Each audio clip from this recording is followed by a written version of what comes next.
So all I'm trying to do, right or wrong, is move this way to start the downswing.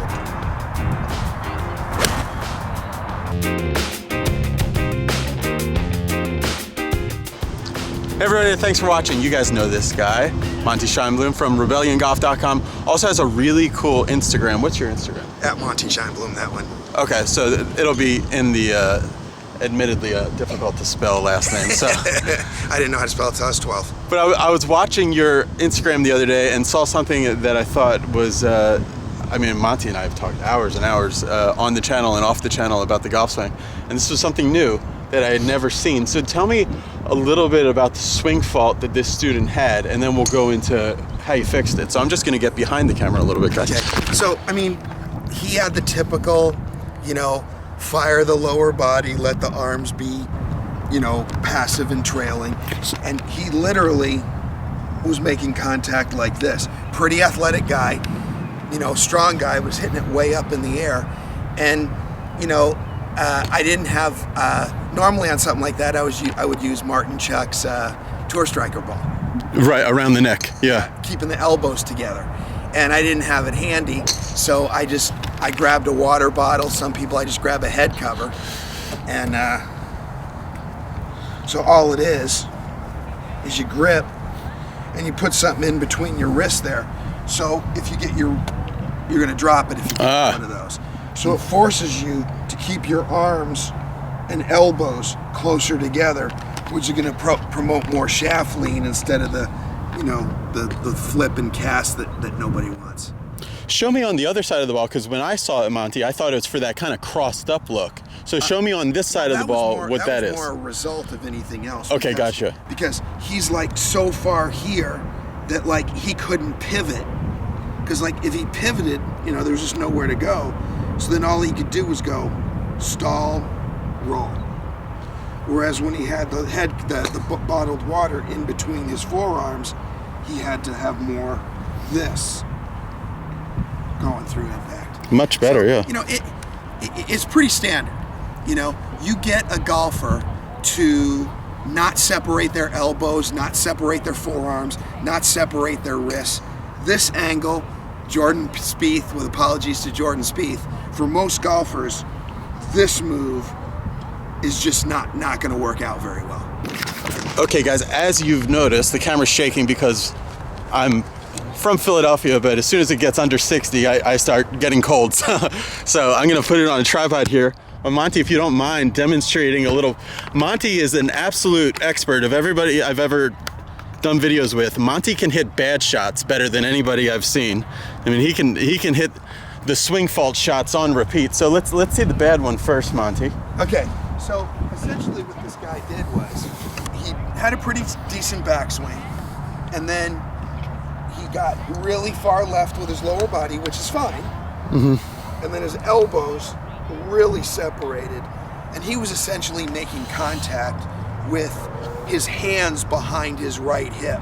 And it was a really weak high shot. I mean, this is a guy, he was probably in his mid-30s, physically fit, muscular, and was probably hitting 7-iron 140 yards. How high up in the air? Oh, I mean, a mile. I mean, it was something like this. Right. Yeah. So when he had that kind of action, the more effort he put into it, it just went higher in the air. It didn't go any further. No. Right. No. I mean, that ball I just hit there maybe went 80 or 90 yards. I used an empty water bottle. Actually, it had some water in it. And I just had him, you know, hold the water bottle. Oh yeah, that's cool. Okay. Because where would he have dropped it? Oh, he actually, this was kind of small. He actually held on to it. Okay. You know, he was strong enough to hold on to it. Yeah. But all you're trying to do is you're trying to avoid any kind of separation. And it doesn't matter where you put the object. You know, the anywhere in between the elbows, the forearms, even all the way down to the wrists, because the water bottle is all that we had available. Yeah. And it's just, the more separation you have, the more you get this look. Right. Now, you know, I always like to point out a tour player that succeeds with these things. Just say, well, you can get it done, but they're few and far between. You see Furyk. He's right out of his pocket. Yeah. He's in here like this. And, you know, Jim is one of the greatest players of this generation, but doesn't hit the ball particularly far. And that is, you know, when you start to separate your elbows and wrists coming into impact, it's a weaker move. Yeah. And obviously you can play great golf with it, but that's an exception usually. Most good golfers have more this look than that look. Now, most people that do that, are they like going left too early and then doing this as a result, or that's just something independent they're doing? You know, it's like, you know, snowflakes. It's, okay. There's always a reason. There's always something not going on right. And again, you know, this is the thing that I try to say a lot. The casting move that everybody hates so bad, that is not the incorrect move. Every good player. Yeah, feeling that. Yeah. Every good player, this is called ulnar deviation. Every good player ulnar deviates the club, but then they get to this spot correctly. And amateur golfers think that the opposite of this is that, and this is just the other poor extreme. But if you just get in here, and as you're coming into impact, it's this move. So if you go from like the muscles that activate to make you do this. Yeah. Okay, it's not that exaggerated in the swing, but if you put your hands out like this and rotate palm up, the more you can work your arms and hands this way, this is where you get the, you know, so like hypothetically, so when you go palm up with the right arm, it shallows the shaft, makes the shaft less vertical, but that club face is wide open and I'm underplaying.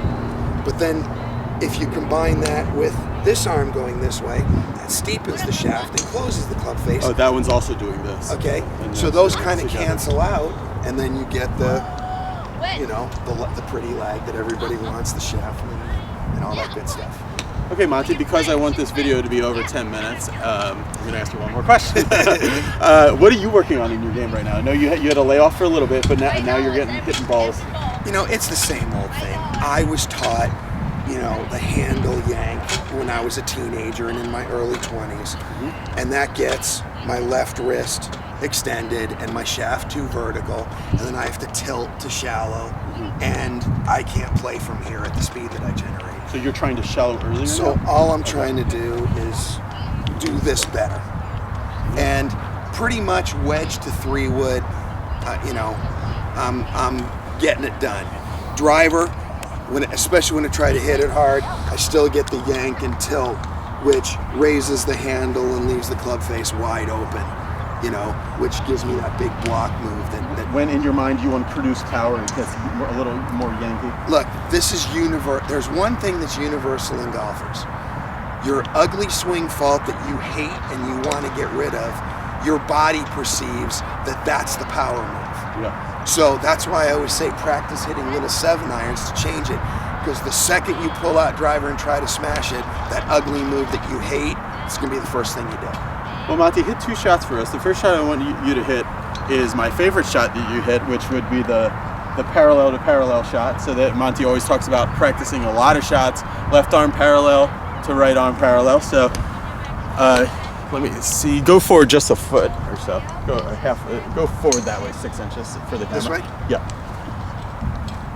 So hit that shot and tell us what you're working on when you do hit that shot. So all I'm trying to do is you know, get my pressure right, have my wrist work this way. Your foot pressure when you say pressure? Yeah, okay. Get my foot pressure to the right. Oh, right. Okay, not correct, but right. Well, yeah. Both. Yeah. Okay. And then my first move down, my instinct, still, I know better, and I know it doesn't work, but my instinct is still to go like this, and then like that. I can't play from that. So all I'm trying to do, right or wrong, is move this way to start the downswing. So it's a bit of like hands out, club off? a little bit? Yeah. And then I there's some squaring in the face this way. I'm sure. Some left wrist flex. Okay. Okay. Because look, this is the big deal. Left wrist flex goes together with the casting move that everybody hates. Whereas when you pull down for lag, you get the extended left wrist, which is no one's going to do well from there. Right. You know. So what you want is to sequence this move. All right, and that's all I'm trying to do. So this parallel to parallel shot. Oh, love it. Okay. Nice little draw. Now show us that with power, and really motor control wise, there's no difference. It's just faster. Faster, absolutely.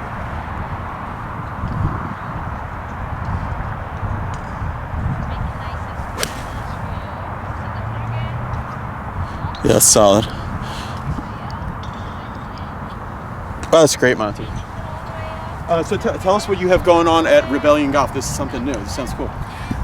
Yeah, you know, I had a marketing expert tell me about a year and a half ago, actually just a little over a year ago, you know, people know your name, Monte Scheinblum, whatever, but MonteScheinblum.com just doesn't create any You would have to buzz. buy like 4 different versions of it just to make sure the misspellings go to the same place. Exactly right. So he suggested that I come up with something that kind of matched my brand, you know. Okay. And you know, I have a little bit of a different view on things, and so I asked him. I go, you know, what about this? What about that? And he goes, well, Rebellion sounds pretty good. And so, you know, it's just, you know, it's a catchy marketing name. You know, that's what everybody needs to do something like that. And you know, that's all it's about. Can't be better golf. That's right. Exactly right. Exactly. Exactly right. Yeah. So you know exactly where I'm coming from, and you know, it's a little bit more fancy than the old website, and you know, all my instructional videos are available on there. And about 6-8 months ago, I put a real nice online lesson platform there. That, you know, it was, you know, when the Golf Channel shut, they hired me to do online lessons for them. And when they shut that down, you know, I didn't know exactly how I wanted to do it, and my video guy came up with a pretty good idea, and so we got that going now too. As of today, like as we're standing here now, so it might not be this way forever, but how much is an online lesson? 75. There you go, which is more than half price off a in-person deal. Yeah, it's exactly half. Okay, Yeah. so there you go. Very cool. So you guys can check Monty out there. He's also here at Oak Creek and traveling the country and the world with his traveling clinics that I know he has a blast. Yeah, with. the whole. I've got the whole 2019 schedule on the Rebellion Golf site. And stay tuned to Be Better Golf. Hit the subscribe button. We'll have more with Monty in the future. Thanks for watching, everybody. Bye.